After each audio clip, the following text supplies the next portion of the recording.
No dia 8 de agosto, mais de 3 milhões de eleitores em Ohio foram às urnas. Mas não se tratava de uma eleição comum.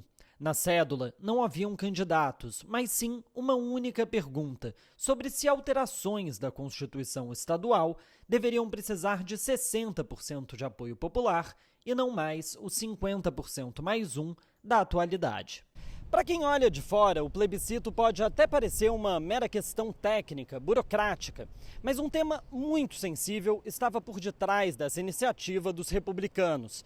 Ainda que a palavra não estivesse nas cédulas, todos os eleitores sabiam do que se tratava essa eleição: o direito ao aborto. O objetivo dos republicanos era dificultar a vida dos democratas, que vão apresentar uma proposta de emenda à Constituição garantindo o direito ao aborto na eleição de novembro. Atualmente, as pesquisas indicam que a proposta tem apoio de 58% dos cidadãos do estado, que está longe de ser um estado democrata. Em 2020, Donald Trump venceu em Ohio. Uma pesquisa da Gallup Poll mostrou que o apoio à legalização do aborto nos Estados Unidos atingiu recentemente o recorde histórico de 69%. Ainda assim, o tema não sai da boca dos republicanos, que promovem uma cruzada contra o direito de decidir.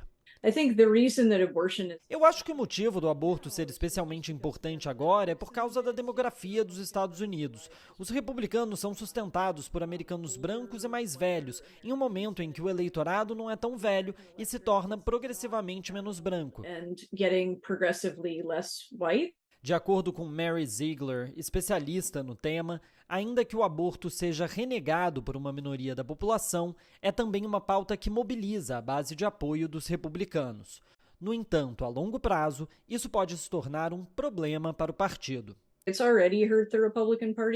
Isso já vem afetando o Partido Republicano. A eleição parlamentar de 2022 era para ser uma lavada para os republicanos. Se esperava que muitos ganhariam cadeiras no Senado e na Câmara, mas isso não aconteceu. Muita gente acredita que é porque as pessoas estavam revoltadas com a questão do aborto e os puniram por isso. No Brasil, o tema do aborto também se tornou um dos favoritos da extrema-direita. Luciana Boatê, vereadora do Rio de Janeiro pelo PSOL, conversou com 247 sobre o assunto. Tem a questão do pânico moral, né? Há uma instrumentalização dessas pautas fundamentalistas nesse sentido de utilizar os tabus, né, da sociedade a favor do conservadorismo.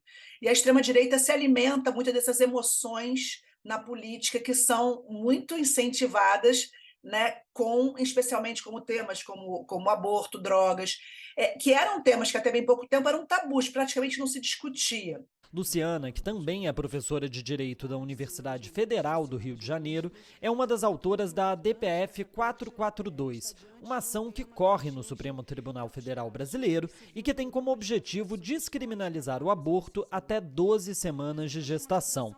A tese é de que a criminalização estaria ferindo direitos garantidos pela Constituição de 88. Com um parlamento extremamente conservador, a luta pelo direito de decidir no Brasil foca no poder judiciário.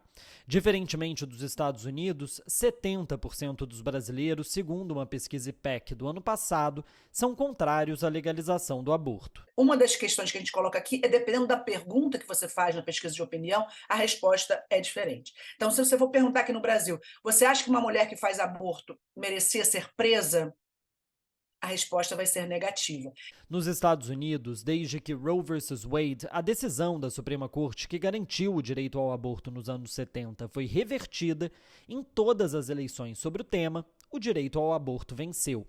Hoje, há pouco mais de um ano da eleição de 2024, democratas acreditam que a pauta será central na disputa de votos, sobretudo das mulheres de classe média dos estados pêndulo, um tema que pode decidir quem vai ocupar a Casa Branca em 2025. Para Mary Ziegler, os republicanos estão em uma situação complicada. Eu acho que para os republicanos vai ser importante também, mas eu acho que eles têm um dilema. De um lado, os eleitores republicanos nas prévias esperam fortes compromissos com a proibição do aborto, mas do outro, os eleitores na eleição geral podem penalizá-los por esses mesmos compromissos. Tentar se equilibrar nessa situação, eu acho que vai ser um desafio muito grande para os republicanos em 2024. Mas nem tudo que acontece nos Estados Unidos acontece no Brasil. Luciana Boatê acredita que o tema vem ganhando mais centralidade, mas que ainda está longe de ser uma pauta central nas eleições. Muito disso se deve a uma diferença fundamental. Enquanto nos Estados Unidos a defesa do direito ao aborto é praticamente um consenso no Partido Democrata, no Brasil a esquerda ainda se divide sobre o tema. Eu acho que parte da esquerda tem receio de se expressar a favor do aborto e perder votos. As pessoas falavam isso muito para mim. Você vai ser candidata, você quer ficar defendendo assim o direito do aborto? Eu fui candidata a deputada federal em 2018, acabei primeira suplente do PSOL, mas as pessoas falaram para mim, você é muito corajosa, na política a gente não deve falar sobre aborto. Lembrando do caso da Jandira Fegali, quando foi candidata ao Senado, que na última semana teve uma campanha, Francisco Dornelles se elege, com a campanha difamatória contra ela, colocando a questão do fato dela ser favorável ao aborto e atribui-se a derrota dela a essa posição. Então, acho que dentro da esquerda não é nem que a esquerda tenha parte da esquerda esteja contra. Parte da esquerda não quer tratar eleitoralmente, tratar na política esse tema, pois entende que isso pode fazer perder votos. O que mudou na esquerda dessa maior visibilidade da pauta? Foram as mulheres na política, né? Foi o feminismo que veio, e hoje uma mulher de esquerda que não defenda o direito ao aborto, ela, pelo contrário, ela perde votos, né? Pedro Paiva, de Nova York, para a TV 247.